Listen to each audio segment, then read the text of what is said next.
stand up and remember those who have lost their lives in the last few weeks and pray for their families, offer a prayer for their families.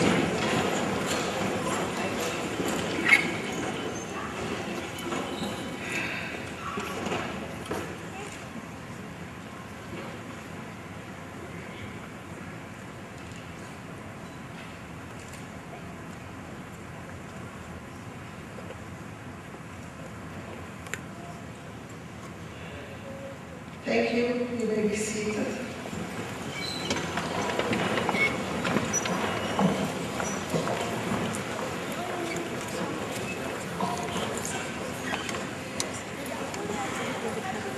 Good evening again, and welcome to the third Educator Diploma completion ceremony. We are here to celebrate your determined effort to continue your studies in spite of the many challenges that you have encountered during the past year, including the dramatic socio-political changes confronting us every day. You have persisted, and you have been willing to learn and use your alternative pedagogies. You have been willing to accommodate to alternative schedules, to move to different geographic areas of Cairo for your relocated classes, and continue with unpredictable daily schedules. You represent 19 schools, or are in the process of coming here individually and considering a change of career. 4 of you are international students from Ghana, Nigeria, Philippines, and Brazil. We're glad you could be a part of our program.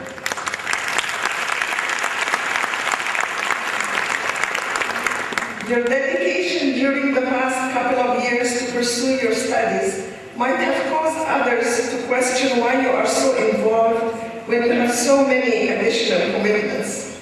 I'm reminded of 2 possible explanations. In his best-selling book, The 7 Habits of Highly Effective People, which some of you have read, Steve Coley identifies 7 habits which complement one another to make a person truly effective. The 7th of those is taking time for renewal, which Steve Covey refers to as sharpening the saw. Covey uses the idea of sharpening the saw from an analogy of a person who is cutting down a tree for hours, is exhausted, but does not take time to sharpen the dull saw to make his work more efficient. I hope that your studies during the past couple of years have assisted you with sharpening your saw in a world that has confronted you as an educator with amazing challenges, including those associated with the knowledge explosion, the information revolution, the digital revolution, and the changing needs of students and time spent on the road as you maneuver the traffic. The second thought is related to the implications of your studies for your personal development. Your participation in your studies has provided you with an additional opportunity for expanding your untapped personal potential. Emphasis on you as a reflective practitioner has been required by many of your instructors. The challenges required of an educator is indeed enhanced by honest self-reflection, which necessitates ongoing examination of what has worked and what has not worked in your classrooms, your schools, your relationships with one another, and with educators, with parents, and with students. You sometimes shared your thoughts through journals or e-portfolios. More critically, I hope, you have been able to surprise yourself through your reflections where you identified strengths you did not know in addition to habits you were able to discard. Finally, I want to emphasize that your profession as a teacher or school leader continues to be critical for your schools and for Egypt. The dramatic changes that have taken place during the past year in Egypt and other Arab countries have remind us of the increasing need for the priority of a quality education for those who are already in the education system and for those who are marginalized and excluded. You are involved with one of the most honorable professions, and you have been entrusted with generations of young people who you are meeting every day.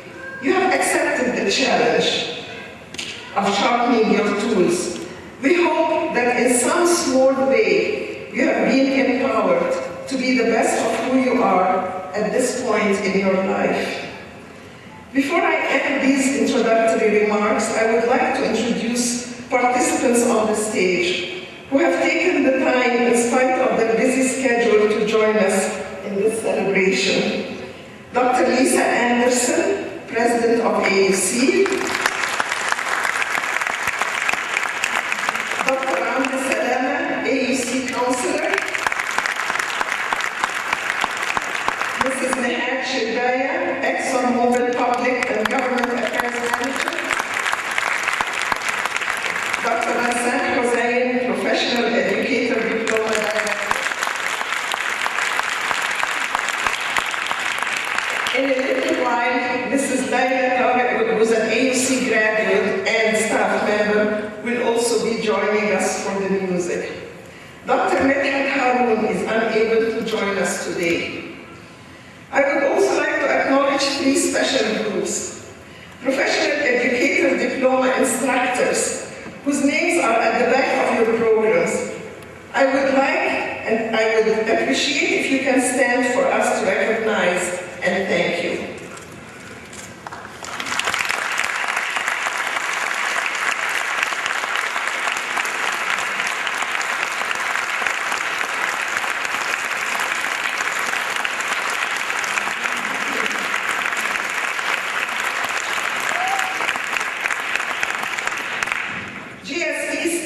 Who have been critical throughout your studies, in addition to working on all these details for the celebration. More specifically, I would like to mention Mrs. Dina Riyad, Mrs. Shireen Bahar, and most recently, Mrs. Salma Sirri.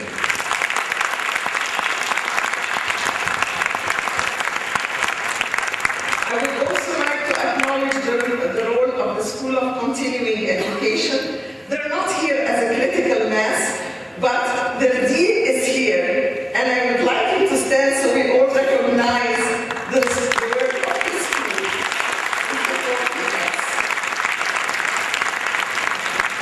Finally, thank you to the family and friends of the Diploma graduates for joining us for this milestone of the graduates' lives. We will proceed with the program without any further interruptions, as is listed there. Once again, congratulations for this additional achievement, and my best wishes to you.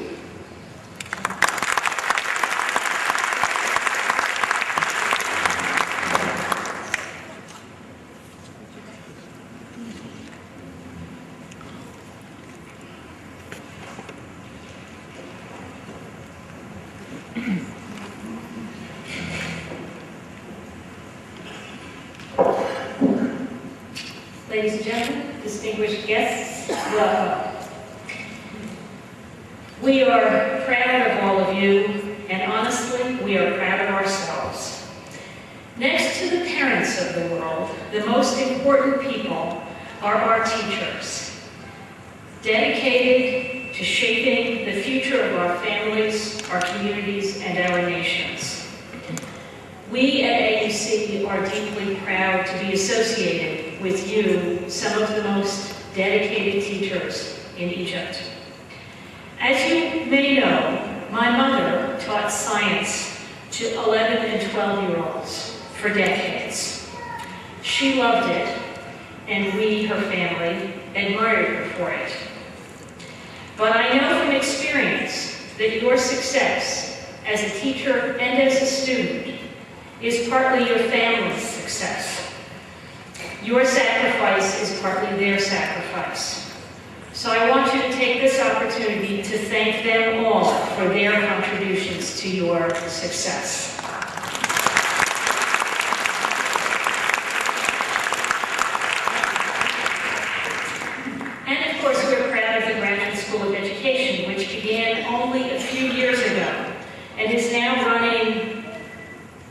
numerous programs.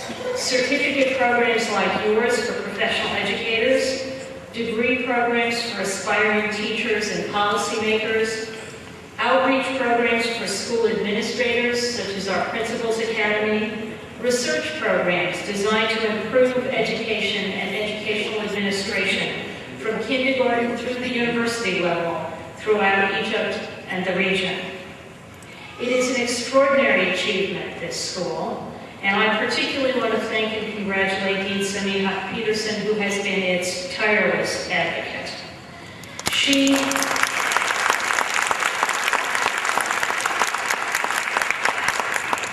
and all of the faculty of the school are those who animate, instruct, and inspire us all, and we are deeply grateful to them. Thank you all. And of course, I'd like to welcome Ms. Nihad Shodaya, the Public and Government Affairs Manager of ExxonMobil Egypt. ExxonMobil has been working with us for the past few years to facilitate the support of a number of the teachers in this program from 2 of the Ministry of Education experimental schools. Since its inception in 2006, the Professional Educator Diploma has been supported by a number of public, corporate, and individual donors, demonstrating an ongoing interest in our professional development programs for the participants. I want to take this opportunity to recognize the generosity of many people here and many people who could not join us in contributing to the professional development of the educators of Egypt and therefore, by extension, the next generation of this country. Thanks to all our supporters, the faculty, the family, the funders, and most importantly to the students themselves. To all of our certificate candidates, of Mabruk.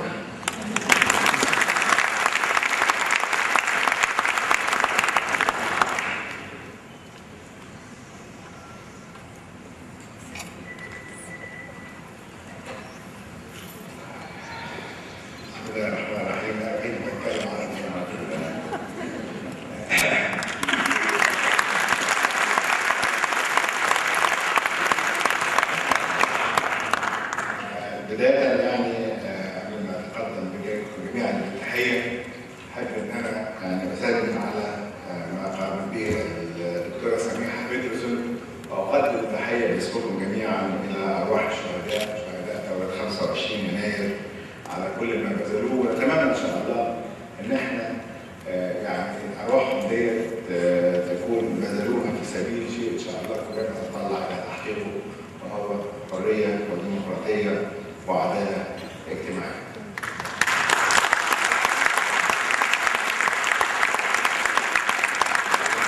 في نفس الوقت بنتهز الفرصة دي الحقيقة بدأوا يعني كل الشباب المصري وخاصة شباب الثورة إلى الحفاظ على مقدرات هذا الوطن. يعني ما حدث بالأمس من إحراق لمبنى مجمع العلمي، أنا أعتقد أن الموضوع أدمى قلوب ليس المصريين فقط، ولكن يمكن أنا شعرتها حتى مع يعني عديد من دول العالم، والناس كلها بتشعر بالخسارة الفادحة لمثل هذه الخسارة اللي حصلت بالأمس. أتمنى إن شاء الله من هنا ورايح نكون داعين إلى البناء والحفاظ على تاريخ وآثار ومقدرات الشعب المصري بإذن الله. ثالثا الحقيقة والنقطة المهمة بقى إن أنا هنا النهارده لابد إن أنا أتقدم بخالص التهنئة.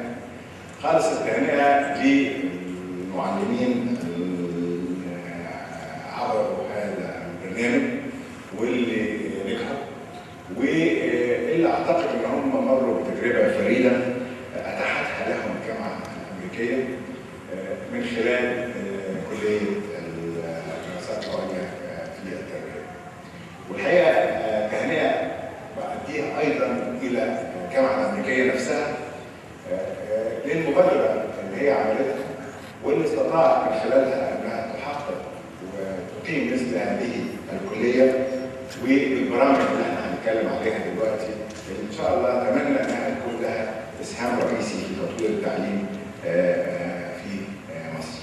ثم طبعا تهنئه الى جميع الاسر والاهالي على انجاز ابنائهم بهذا الشأن. زي ما انتم عارفين الكليه بدات او بهذا البرنامج ابتدى يمكن دي ثالث دفعه. احتفلنا مع بعض سنه 2009 بتخريج اول دفعه من هذا البرنامج وكان عددها 37 معلم. العام الماضي في 2010 كانوا 43 وهذا العام بنحتفل بالدفعه الثالثه اللي ان شاء الله تكون دفعه ثوره 25 يناير انها اول دفعه بنحتفل بها بعد هذه الثوره حيث كان اخر احتفال لينا في ديسمبر 2010 من العام الماضي. في عده موضوعات صغيره كده هشير اليها توجيهات عشان خاطر يعني مطلوب ان لازم اقول عندي شويه شرح كده عن ايه الحكايه. فعندي 3 موضوعات احب ان انا اشير اليها. الموضوع الاول خاص بالكليه الجديده وهي كليه بقى لها 3 سنين دلوقتي. الجامعه الامريكيه انشات كليه التربيه والدراسات العليا باهداف محدده. هدفها يمكن تنميه المعلمين والاداريين وصناع السياسات في مجال التعليم بهدف الاسهام في تطوير التعليم في مصر وفي المنطقه العربيه او المنطقه المحيطه بها. تسهم كليه التربيه والدراسات العليا في نقل التعليم من خلال تقديم المساعدات النظريه والعلميه والتقنيه من اجل بناء كوادر متميزه في مجال التعليم. ولقد تم الاعتراف رسميا بالكليه من قبل المجلس الاعلى للجامعات في سبتمبر 2009. تتيح كليه التربيه والدراسات العليا فرص التطوير المهني للمدرسين والاداريين في مجال التعليم من خلال تقديم شهاده الماجستير، كما تعمل الكليه بمثابه مصدر للبحوث التربويه وتحرير السياسات والمساعدات الفنيه. وبجانب شهاده الماجستير تقدم الكليه العديد من الشهادات اللي هي خارج نظام الكريدت الاول والمساعدات الدراسيه. كما تشمل الكليه معهد الشرق الاوسط للتعليم العالي الذي يوفر البحوث والمساعده التقنيه والتطوير المهني في مجال التعليم العالي. وجاء انشاء هذه الكليه الجديده استشعارا من الجامعه الامريكيه للتحديات التي تواجه التعليم بصفه عامه والتعليم ما قبل الجامعي بصفه خاصه في مجتمع مهني تحقيقه وهو مجتمع المعرفه، مستهدفه تقديم دعم تقني ومهني عالي النوعيه للمدرسين ومدراء المدارس، اضافه الى صناع السياسات التعليميه لتاهيلهم للمعايير الدوليه للتعليم. زي ما قلت تشمل الكليه الجديده 3 مكونات او كليه بقى 3 سنين من عمرها دلوقتي 3 مكونات: شهادات المعلم المهني المحترف، درجه الماجستير في الاداب في التعليم الدولي والمقارن، بالاضافه الى معهد الشرق الاوسط للتعليم العالي اللي انا لسه شايف بيه دلوقتي. الموضوع الثاني بيتعلق بضروره زياده الاهتمام بالدراسات العليا التي تركز على الجانب المهني هو البروفيشنال سايد من المواضيع، في مقابل تلك التي تركز على الجانب الاكاديمي اللي هو الاكاديميك في مجال التربوي، مع ضروره الاهتمام بمجال الاداره التربويه ووصفها مهنه ونشاط يرقى الى مصاف الاحتراف زي المهندس زي الطبيب، ومثلها مثل اي نشاط احترافي اخر فهو النشاط الاداري يتم استيعابه من خلال عمليه التعليم القائم على الاحتراف والتاهيل والتجربه العمليه، وهذا يتطلب اجراء تحول النموذج الاداري البيروقراطي التقليدي في الاداره في مجال التعليم من خلال الاحتراف المهني وربطه بعلم الاداره القريب منه. الموضوع الثالث يتعلق بكيفيه اعداد المعلم ومدير المدرسه، وهل الاسلوب التقليدي اللي ماشيين عليه لغايه دلوقتي وهو اعداده تربويا من كليات التربيه هو الاسلوب الامثل من خلال برامج البكالوريوس، ام ان الامر في حاجه الى تعديل بعض حيث تتحول كليات التربيه الى كليات الدراسات العليا والنموذج اللي قدامنا بتاع الجامعه الامريكيه تقدم برامج محدده ومتخصصه في تاهيل خريجين من تخصصات مختلفه للعمل كمعلمين ومدراء مدارس. وده الحقيقه يعني الديبيت يعني لسه المجتمع المصري مش عارف ياخد فيه قرار نهائي. الموضوع الرابع يتصل باخلاقيات الممارسه المهنيه للمعلم المحترف، وانا هنا طبعا بدعو الى ان يكون لدينا مدونه سلوك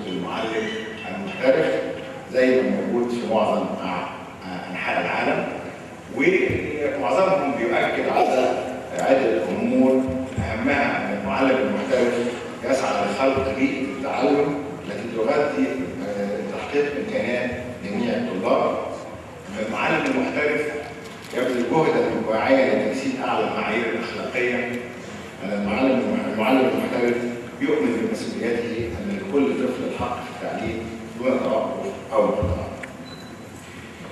لابد أن تحتوي على مبادئ أساسية من أهمها السلوك الأخلاقي للمعلم تجاه الطلاب، السلوك الأخلاقي تجاه الممارسات والأداء، السلوك الأخلاقي تجاه زملاء المهنة، والسلوك الأخلاقي تجاه الآباء والمجتمع. ومن هنا في الحاجة ماسة لإعداد مدونة سلوك مهني مصرية للمعلم المحترف، وذلك في دور الأهمية التقليدية للمعلم في المجتمع وفي العملية التعليمية باعتباره حجر الزاوية في إصلاح النظام التعليمي إن شاء الله اللي احنا بنتطلع إليه في مصر. السادة الحضور، الإخوة والأخوات، السادة المعلمين والمعلمات، خالص التهاني لكم جميعا على الجهد المبذول لإتمام هذه الدراسة، وخالص التقدير للجامعة الأمريكية على مبادراتها وكلياتها اللي بتحقق كل يوم نجاح زي ما احنا شايفين، وأطيب الأمنيات للدارسين الحاليين بالتوفيق والنجاح. والسلام عليكم ورحمة الله وبركاته.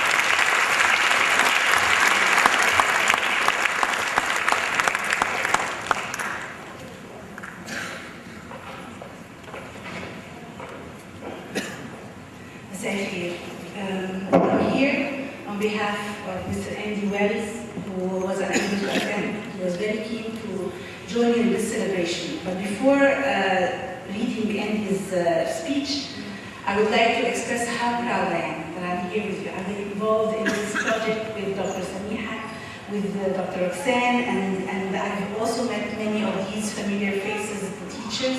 I'm very proud to see you graduating. I know it was a difficult journey, but really you are the future of our teachers. We really hope that this continues. It's an excellent program. We look forward to seeing many like you. We look forward that you teach others like you. So congratulations, and we'd like to hear more about your successes in the future. Thank you.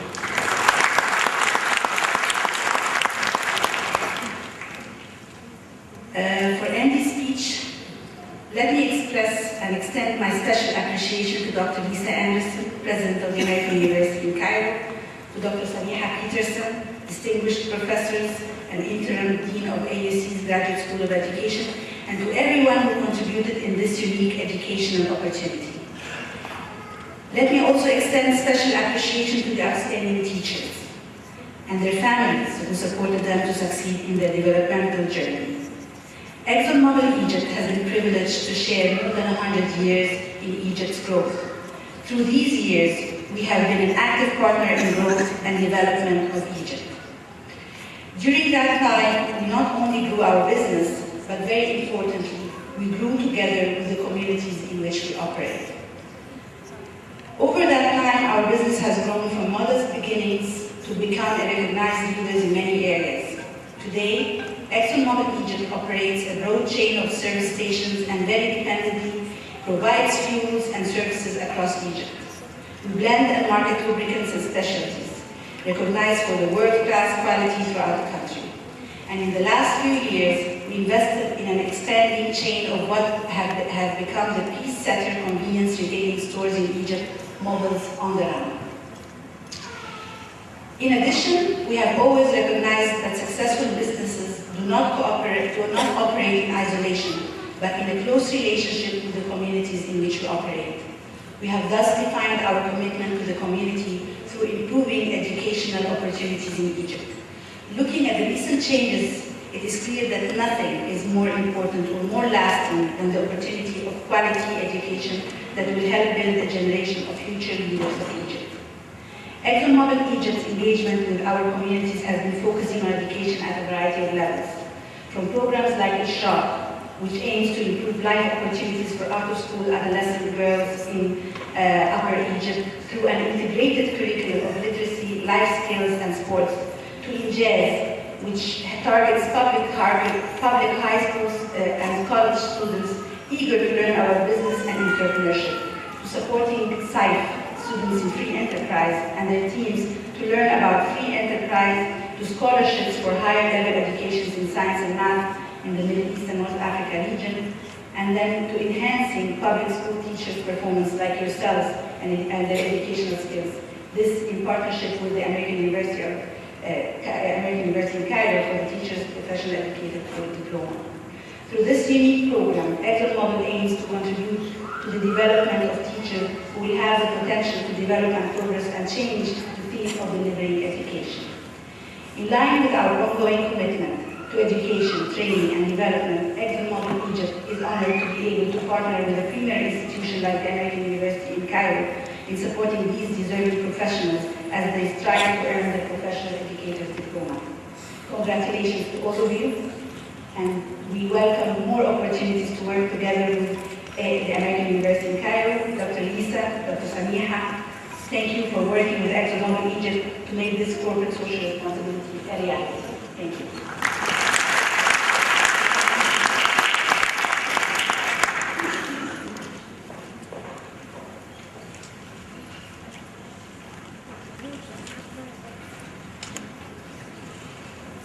While Becca is coming, for those of you who are international and cannot read Arabic, there are translations of the songs she will be singing.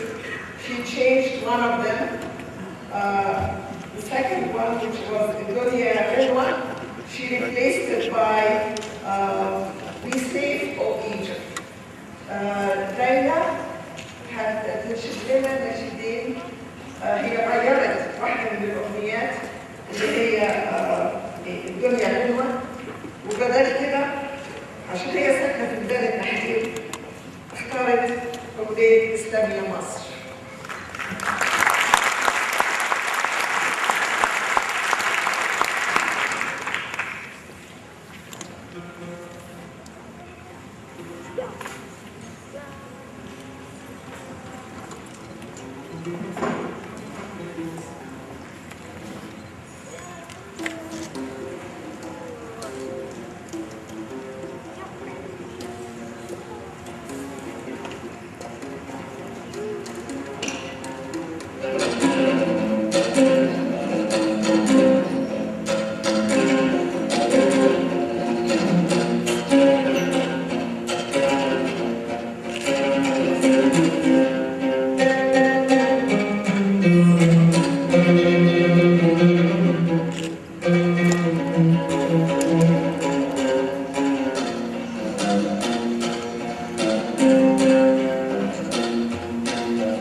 This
is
Thank you, Laila.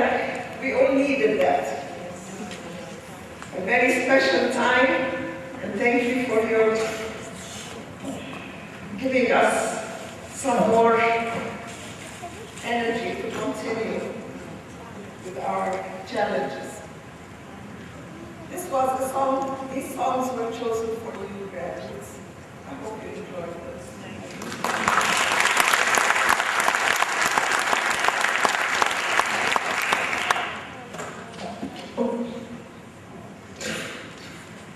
President Anderson, it is my pleasure to present the graduates of the Professional Educator Diploma. Each of them has successfully completed all the requirements for the diploma. I will present each diploma recipients separately, and they will be coming up here, each group at a time. And for the rest of you, the names are up there. But before I do that, the names of the professors, which are at the back of your programs, are these people here who contributed to the program greatly. We will start with the early literacy education. Dr. Anderson, if you will be there, Dr. Asante, you will give you the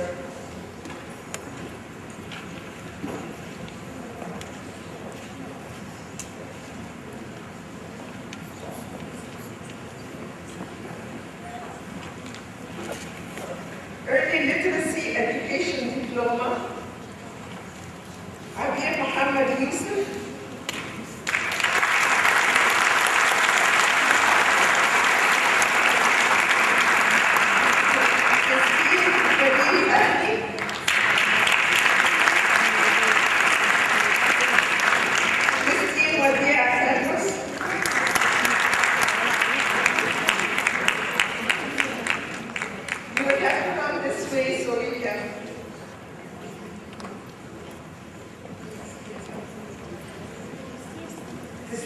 this way, please.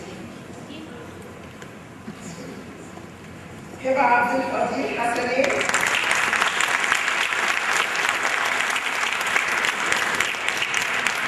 Hoda Ali Mansour.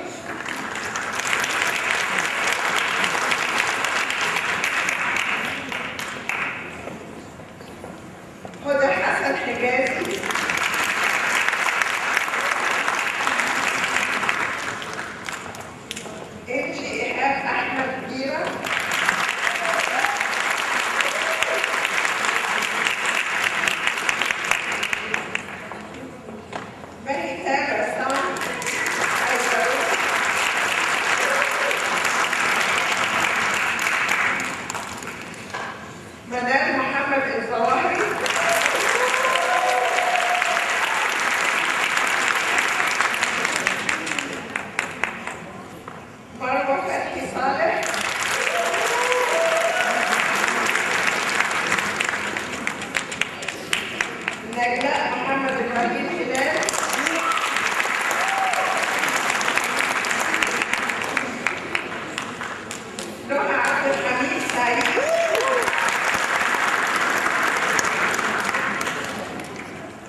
The next group are those who have completed the requirements for teaching for non-education majors. Ala William Yusuf.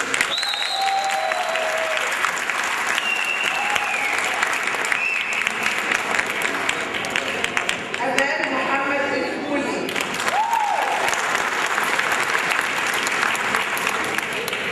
Azza Izzat Hilmi.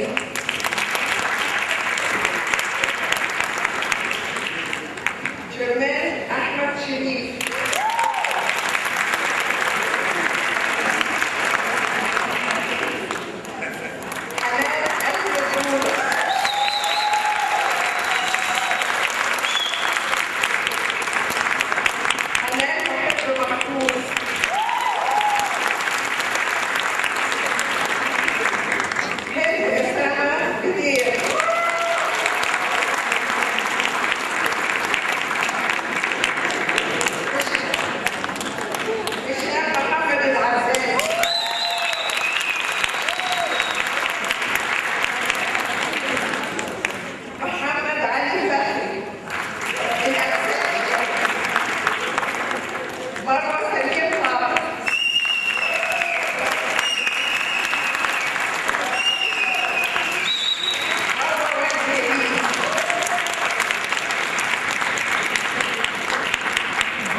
نهلة عبد المنعم تمام.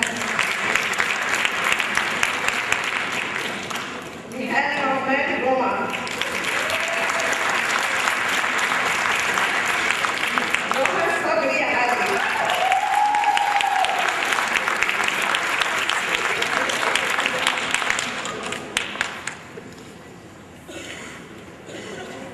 ريحان سمير إسماعيل.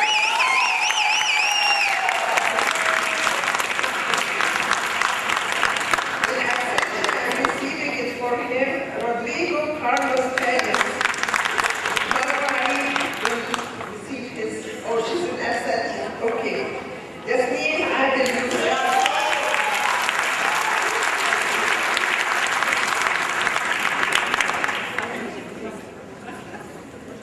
The next group are those who have completed the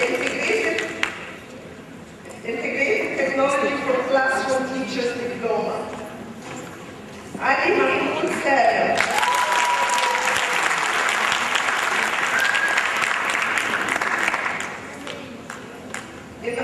Amal Rasamuddin. Ayman Badruddin Marzouk.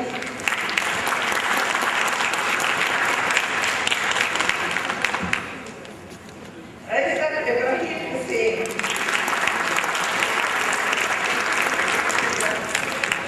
Miriam Lutfi Zahri. Liban Farouk Ali.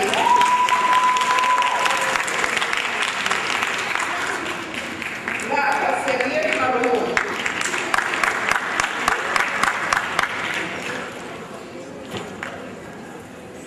Shayma Muhammad Hafiz.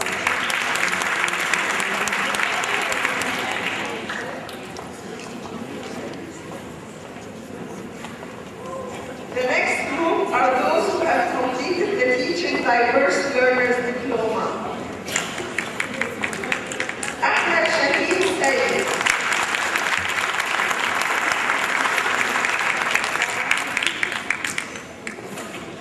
Angie Alaa Shalabi.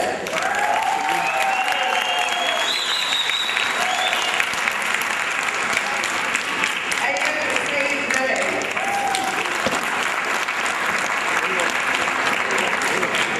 Lady Azukina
Thank you.